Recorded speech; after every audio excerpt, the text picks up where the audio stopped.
Are you better working with a mortgage broker like myself or working with a big money center bank? Hi, I'm your mortgage guy, Dave Steinberg, and this is your Summer Minute. So here's a true story. I'm going to make up the guy's name. We'll call him Mike. Mike calls me up and says, hey, Dave, I'd like to see what you can do for me, but I want you to know that I'm working with my bank, really huge New York bank with lots of branches everywhere, and I'm a big customer, so they're going to take care of me. I said, no problem. I produce an estimate of his costs. Our rates are slightly better, but he's really concerned because our estimate of fees is about $2,000 or $3,000 higher than the estimate he got from his bank. Well, I said, would you mind sharing your bank's estimate so I can compare them? And that's where the fly in the ointment was, because his bank had failed to disclose such basic things as the buyer's title policy, called the owner's title policy, which is several $1,000s. They'd also failed to disclose his attorney's fee, which is again several $1,000s. And so when you put it all together, they were actually a couple of $1,000s higher than me, not a couple of $1,000s less expensive. I said, great. I also want you to know that the care and the process that we're going to go through is going to be far different than anything you'll get if you work with your bank. And he said, you know what, Dave, I'm going to trust you. I'm going to take a shot at it.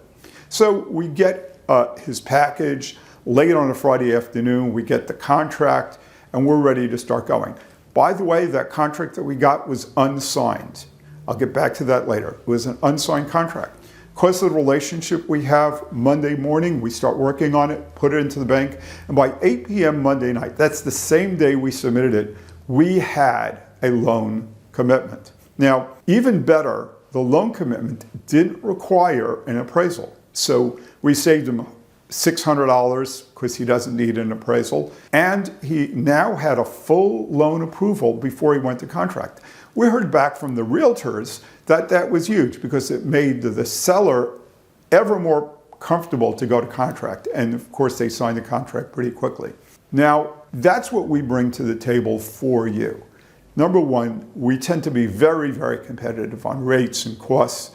Number two, we get the job done for you. We do it really fast. As soon as we get everything we need, we submit, and we work with lenders that can turn things around on a dime. Getting back to the importance of that unsigned contract, if you're in a situation where your seller maybe has multiple offers, think about the advantage if we had just an accepted offer, unsigned contract. We could submit that. You could go back to the seller in a day or two and say, here's my loan approval. That could put you way, way ahead of the competition. If you have any questions about this, if you're buying a home in New York, New Jersey, Connecticut, or Florida, I'd be delighted to serve you. I'm your mortgage guy, Dave Steinberg, and I'm here to help.